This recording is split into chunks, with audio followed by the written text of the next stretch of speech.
থেকেই দেখতে পাচ্ছ 2025 হায়ার সেকেন্ডারি সম্রাট এক্সক্লুসিভ সিরিজের বাংলা সাজেশন বই 2024 যেহেতু 100% কমন এসেছে, তাই তোমাদের সিলেবাসের অন্তর্ভুক্ত একটি গুরুত্বপূর্ণ পোর্শন যেটি হলো তোমাদের প্রবন্ধ রচনার পার্টটি। সেই প্রবন্ধ রচনার পার্টটি বইটির 168 নম্বর পেজে রয়েছে। তো এই প্রবন্ধ রচনার পার্টটিতে আমি যাব এবং তোমাদের সামনে শেয়ার করবার আর চেষ্টা করব এই প্রবন্ধ রচনাটির মধ্যে কোন কোন জিনিসগুলিকে গুরুত্বপূর্ণ নিরীক্ষে এখানে সংযুক্ত করা হয়েছে।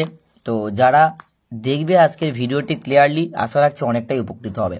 তো আজকের এই ভিডিওটা প্রধানত আমি তোমাদের সামনে এই প্রবন্ধ রচনা পার্ট থেকে যে সূত্র অবলম্বনে জীবনীমূলক প্রবন্ধ রচনা তোমাদের পরীক্ষার ক্ষেত্রে থাকে 10.4 দাগে, সেটি নিয়ে আলোচনা করব। অর্থাৎ বইটির মধ্যে কোন কোন রচনাগুলিকে গুরুত্ব সহকারে তুলে ধরা হয়েছে, রচনাগুলির উত্তর কেমনভাবে আলোচনা করা হয়েছে, সমস্ত কিছুই। প্রথমে তোমরা দেখতে পাচ্ছ সূত্র অবলম্বনের রচনা। প্রশ্নপত্রে 10.4 দাগে সূত্র অবলম্বনের রচনা থাকে। এটি তোমাদের রচনা অর্থাৎ জীবনীমূলক রচনা হিসাবেও তোমাদের সামনে পরিচিত।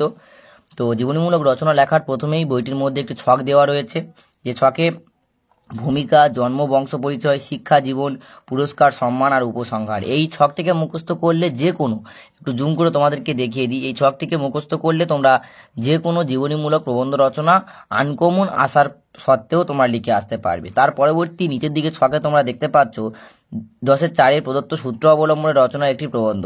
2025 পরীক্ষার্থীদের জন্য গুরুত্বপূর্ণ কিছু সূত্র অবলম্বনের রচনা, অর্থাৎ কিছু জীবনীমূলক প্রবন্ধ রচনার এখানে সাজেশন দেওয়া রয়েছে যারা 2025 উচ্চ মাধ্যমিক পরীক্ষা দিতে চলেছ।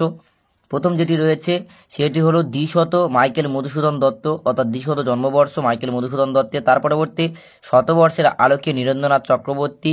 তার পরবর্তী রয়েছে শতবর্ষের আলোকে তপন সিংহ। তারপর রয়েছে শতবর্ষের আলোকে সরলা চৌধুরী। এছাড়াও প্র্যাকটিস করতে পারবে তোমরা শতবর্ষের আলোকে সমরেশ বসু, জীবনানন্দ দাস, স্বামী বিবেকানন্দ, রবীন্দ্রনাথ ঠাকুর এবং শরদিন্দু মুখোপাধ্যায়।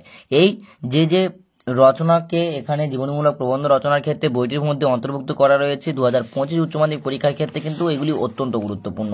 আবারও জুম আউট করে আমি তোমাদেরকে দেখানোর চেষ্টা করব বইটির মধ্যে একটি গুরুত্বপূর্ণ জীবনীমূলক প্রবন্ধ রচনা যা 2025 ক্ষেত্রে আসতে পারে, সেটি হলো শতবর্ষের আলোকে নীরেন্দ্রনাথ চক্রবর্তী। তো তোমরা একটু কমেন্ট করে জানিও প্লিজ আমাকে যে জীবনীমূলক প্রবন্ধ রচনার ক্ষেত্রে কোন ব্যক্তির জীবনীকে তোমরা সম্পূর্ণ উত্তর সহ চাইছো। আমি ক্লিয়ারলি সেই ব্যক্তির জীবনীকে সম্পূর্ণ উত্তর সহ দেওয়ার চেষ্টা করব। তো জুম করে নিই তোমাদের সামনে এবং দেখানোর চেষ্টা করব শতবর্ষের আলোকে নীরেন্দ্রনাথ চক্রবর্তী। প্রথমে তার অবতারণিকা, আমি এখানে যে সমস্ত পয়েন্টগুলো রয়েছে সেই পয়েন্টগুলো নিচে আন্ডারলাইন করে করে তোমাদেরকে দেখাবো। অবতারণিকা লেখা রয়েছে এবং তার পরবর্তীতে তার বংশ পরিচয় দেওয়া রয়েছে, অর্থাৎ তিনি কত সালে কোথায় জন্মগ্রহণ করেন, কোন পরিবারে জন্মগ্রহণ করেন, কোথা থেকে তার শিক্ষা জীবন শুরু হয়েছিল। তার পরবর্তীতে শিক্ষা জীবন বলে পয়েন্ট করা হয়েছে তিনি শৈশবে কোন জায়গাতে বা কোন ইনস্টিটিউশন থেকে তার শিক্ষা জীবন সম্পূর্ণ করেন, তার উচ্চশিক্ষা জীবন কোথা থেকে সম্পূর্ণ করেন, কোন বিশ্ববিদ্যালয় বা কলেজ থেকে তিনি ডিগ্রি অর্জন করেন, A to Z যাবতীয় জিনিস দেওয়া রয়েছে। তারপর তার কর্মজীবন এবং সাহিত্য জগতে পদার্পণ, এই বিষয়টিকেও পয়েন্ট ভিত্তিক আলোচনা করা রয়েছে, অর্থাৎ তিনি কবে থেকে তার কর্মজীবনে পদার্পণ করেন, সাহিত্য জগতেও তার ভূমিকা কতটা, তিনি কোন কোন সাহিত্য রচনা করেছিলেন, সাহিত্য সৃষ্টির ক্ষেত্রে তার গুরুত্ব, এই সমস্ত কিছু কিন্তু বইটির মধ্যে খুব সুন্দরভাবেই তুলে ধরা রয়েছে। তার পরবর্তী তোমরা দেখতে পাবে বৈচিত্র্যময় সাহিত্য সম্ভার বলে একটি পয়েন্ট করা রয়েছে, অর্থাৎ নীরেন্দ্রনাথ চক্রবর্তী যে সমস্ত বৈচিত্র্যময় সাহিত্য রচনা করতেন সেই বৈচিত্র্যময় সাহিত্য সম্ভার নিয়ে একটি প্যাসেজ এখানে লেখা রয়েছে খুব সুন্দরভাবে। আচ্ছা রাখছি, তোমরা পড়লে উপকৃত হতে পারবে। তার পরবর্তী কবি প্রতিভার মূল্যায়ন, অর্থাৎ নীরেন্দ্রনাথ চক্রবর্তী যে একজন এত বড় মাপের কবি ছিলেন তার কবি প্রতিভার মূল্যায়ন এখানে দেওয়া রয়েছে। তার পরবর্তী বিশেষ কর্তৃক সম্মান এবং সর্বশেষ তার মৃত্যু। তো এইভাবে শতবর্ষের আলোকে নীরেন্দ্রনাথ চক্রবর্তী তার সম্পূর্ণ পয়েন্ট ভিত্তিক জীবনীমূলক রচনাটি তোমরা বইটির মধ্যে দেখতে পাচ্ছ। এই রচনাটিকে সম্পূর্ণটি ভিডিও আকারে পাওয়ার জন্য অতি অবশ্যই আমাকে কমেন্ট করে জানিও, আমি ভিডিও দেওয়ার চেষ্টা করব। এবং আরও রয়েছে দ্বিশত জন্মবর্ষে মাইকেল মধুসূদন দত্ত, তারও জীবনীমূলক রচনা এখানে দেওয়া রয়েছে। তার পরবর্তীতে আর তেমন কোনো জীবনীমূলক রচনা দেওয়া নেই। প্রধানত 2টি রচনা দেওয়া রয়েছে। এছাড়াও যদি অন্য কোনো ব্যক্তির জীবনীমূলক প্রবন্ধ রচনা তোমাদের প্রয়োজন হয় অতি অবশ্যই আমাকে কমেন্ট করে জানিও। তো তোমরা প্রত্যেকেই দেখলে 10-4 দাগে জীবনীমূলক প্রবন্ধ রচনাটি এই সম্রাট এক্সক্লুসিভ সিরিজের সাজেশন বইটির মধ্যে কেমনভাবে আলোচনা করা রয়েছে। সর্বোপরি প্রত্যেকটা ছাত্রছাত্রী যারা উচ্চ মাধ্যমিকে ভালো অঙ্কের নাম্বার ক্যারি করতে চাইছো তোমরা অতি অবশ্যই বাংলার এই সাজেশন বইটি সংগ্রহ করো।